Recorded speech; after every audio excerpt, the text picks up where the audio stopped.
Let's move on and talk about email, the scandal about email. For some reason, there's this controversy on whether or not you really created it. There was somebody else who was cited.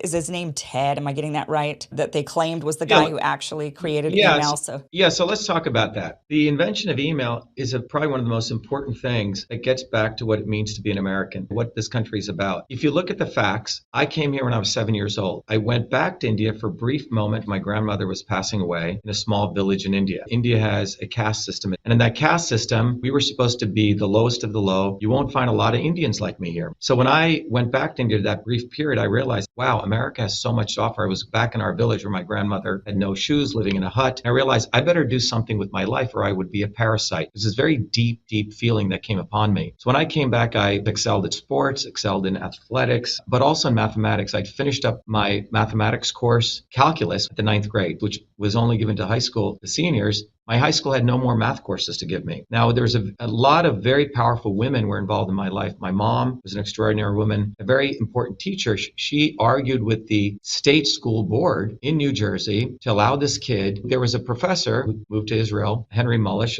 but Henry Mullish had this vision at NYU as a mathematician that one day we would need software engineers. This is in 1977, which is not, the concept didn't even exist. A computer would fill up our entire building here. They're called mainframe computers. So 40 students were selected in a competitive process to go to NYU. I was one of the fortunate students who got accepted to that program. The only Indian kid, the only kid from New Jersey, and I was far younger. The acceptance schedule was you had to be 16, and I was 14. So I also had to fight that at a young age. So anyway, I got in, finished number one in that class, learned computer science. This wonderful woman teacher, Stella Alexi, actually said, Shiva is going to get bored here. And I had gotten the opportunity to get a job in the heart of Newark, New Jersey, at what is now known as Rutgers Medical School. I was hired as a research fellow, full-time employee, a 14-year-old kid. The task was, because of my interest in medicine, to look at why babies were dying in their sleep. This was a medical school. They had wonderful data on baby sleep patterns, and I developed some of the first AI algorithms predict the onset of the baby dying in their sleep. In fact, I went on to publish a paper before I came to MIT on this. But because my programming skills were so good, Dr. Michelson, who's still there, he gave me another opportunity. If you go back to that period, women could only do 3 or 4 jobs. That's where they were restricted to: teacher, nurse, secretary, or housewife. So if you went into any institution like this medical college, women were typically sitting at something called a desktop. They had something called a typewriter. You may have used this. I used it to write my papers growing up. On their desktop, they had something called an inbox, an outbox,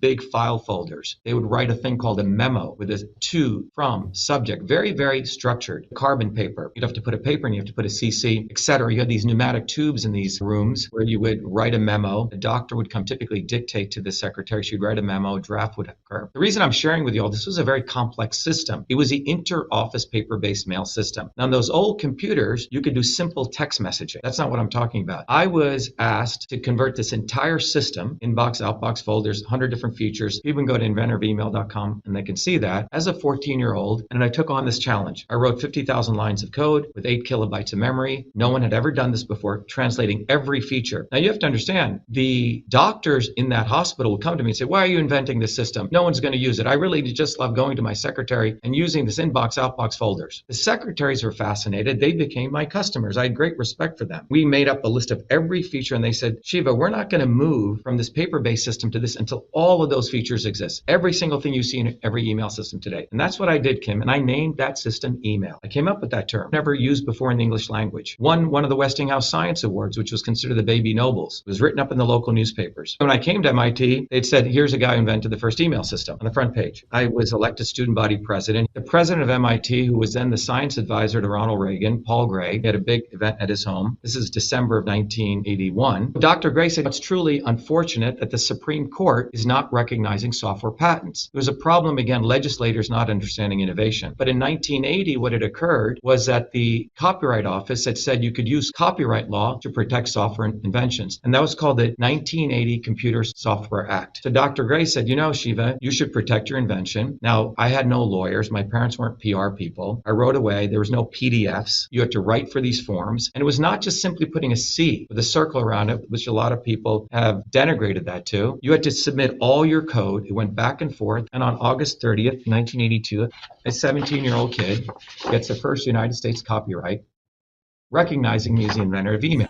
Wrote the code, named it email, and have all of it. Now, the problem is I didn't do any PR. 33 years later, my dear mom is dying of pulmonary fibrosis, and a beautiful suitcase, Kim, she has all of this organized. The code, the computer code. Doug Amick of Time Magazine, the only journalist, the only honest journalist who, a friend of mine at Emerson, a professor there, said, Shiva, you invented email. How come you haven't spoken about this? Well, Doug Amick, the senior editor, came by, went through all of it, and he wrote a very important article, front page on Time's online website called Dr.SHIVA Ayyadurai, the man who invented email. Smithsonian contacted me, and they said, oh my God, you have this treasure trove of materials. We would like it. The Computer History Museum contacted me. February 16th, 2012, a beautiful ceremony is held in Washington. The Smithsonian received all these, and a young Washington Post reporter writes an article called Shiva Ayyadurai honored as the inventor of email. And that's when the proverbial shit hits the fan. And the proverbial shit hits the fan. And you have to remember, I'm now 40 years old. I've been at MIT, taught at MIT, won every major award at MIT, Fulbright scholarship on the front page of MIT, inventing Echo Mail, another company I did for automatically analyzing email, which we built into $250 million company, which started from me getting the White House as my first customer. My second life with email. I was called Dr. Email. No one else has a problem with this. But the day it went into the Smithsonian, a racist scumbag historian by the name of Thomas Haig, who thinks he is the one who's going to own the history of email, calls me a fraud, a liar. Gizmodo, you may remember them from Gawker Media, writes an article saying this asshole, this dick. And another blog says this curry-stained Indian should be beaten and hanged. Unbelievable. This is not in 1952, Jackie Robinson. This is in 2012. And I never wanted any of this fame. Now I'm teaching a class at MIT for free, not like Elizabeth Warren, for $400,000, while I'm running Cytosolve, another one of my inventions. Thousands of calls come into MIT saying, how dare this guy say he invented email? The ARPANET guys did it. The military, Here's of course.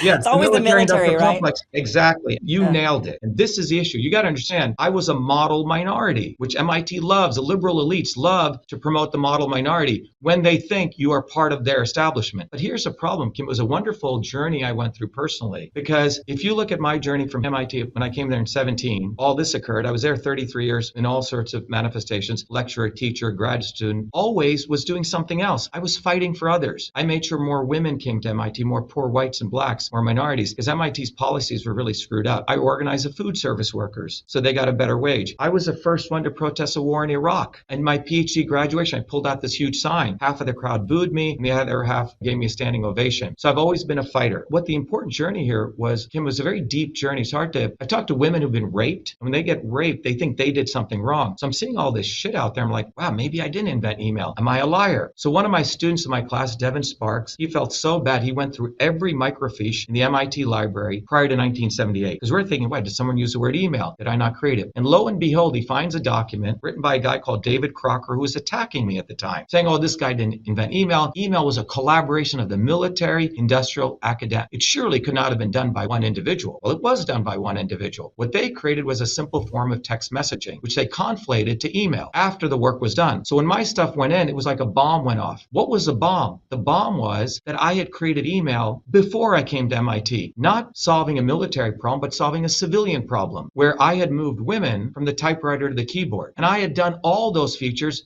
that David Crocker in 1977 had written was impossible. Because see, these were old white guys trying to send simple text messages. In fact, if you want to brand that as email, that would go to Samuel Morse. But I created email, the system as we know it today. But I had to go through this journey. I said, shit, I got to now defend this, not for me, but that 14-year-old boy. And it was a very deeply spiritual and emotional journey. I had to create the inventor of email site. I had to then put all the facts out there. And I had to move from being this humble Indian to becoming someone who defended not me, but this much deeper issue that innovation can occur anytime, any place, by anybody. You don't have to go to MIT to be deemed the anointed one. The fact is, I wrote all the code. I have the freaking copyright. But this is a problem for the military. All these foolish nerds who don't know anything about this thing. Oh, the ARPANET. Well, the ARPANET was just this little network of a bunch of people trying to exchange text messages. That is not email. That would be like saying Facebook is email or Twitter is email. These are completely different platforms. What maybe this nerd did, Ray Tomlinson, and by the way, what's fascinating is when this stuff went to the Smithsonian, the year before, Raytheon, $37 billion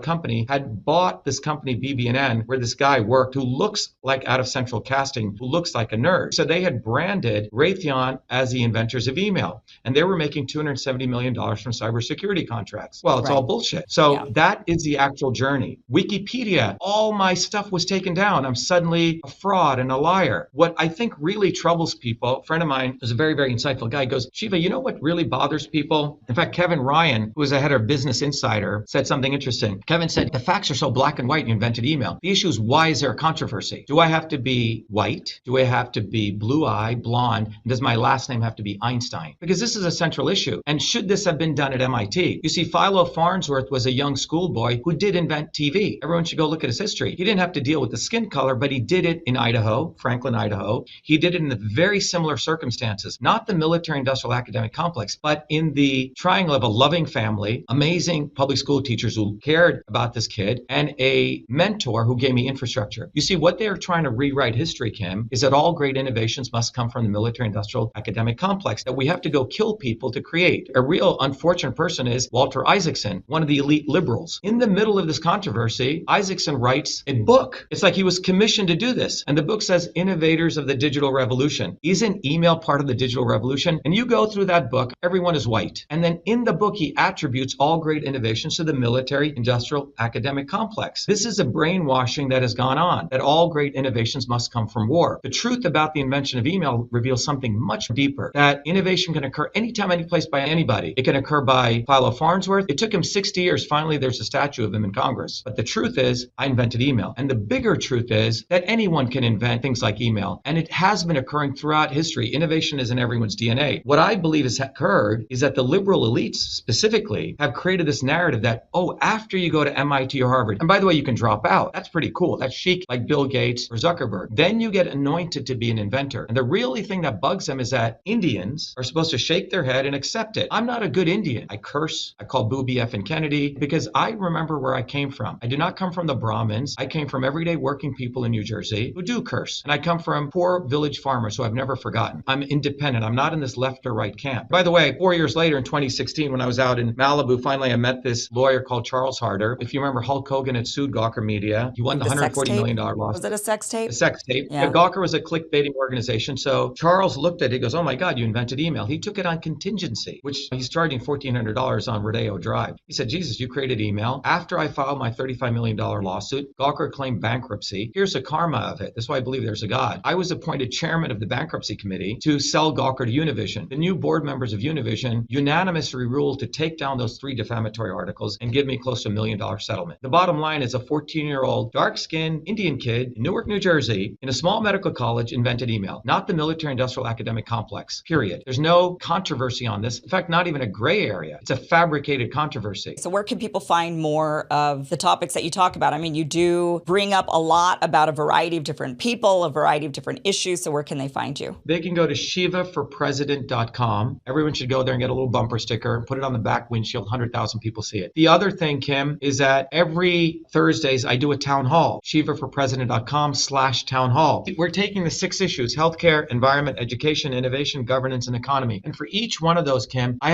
actually have a solution. When people come to the town halls, I give them here and now. It's not like after I become president. Healthcare, we teach people how to boost their immune system. On innovation, we actually teach young kids the 7 secrets of innovation. Economy, we actually teach people what is a profit and loss statement, what is a balance sheet, how to save money. So our view is that the presidency is corrupt, the legislature is corrupt, the judiciary is corrupt. What would I do as president? Use that megaphone to unleash people doing bottoms-up movement. So shivaforpresident.com, shivaforpresident.com/town hall. Yeah, number 4. President with the number Shiva 4. Yeah. 4. And then finally, I've created a set of educational tools at truthfreedomhealth.com where I want people to have the same knowledge that a Henry Kissinger has or George Soros has with the science of systems. It's like Prometheus bringing fire to the earth. With this knowledge, people can really awaken how to solve problems. So truthfreedomhealth.com, shivaforpresident.com, again, numeral 4. Dr. Shiva, thank you so much for joining us. Thank you, Kim. Thank you for all your great work. Thank you. Be well.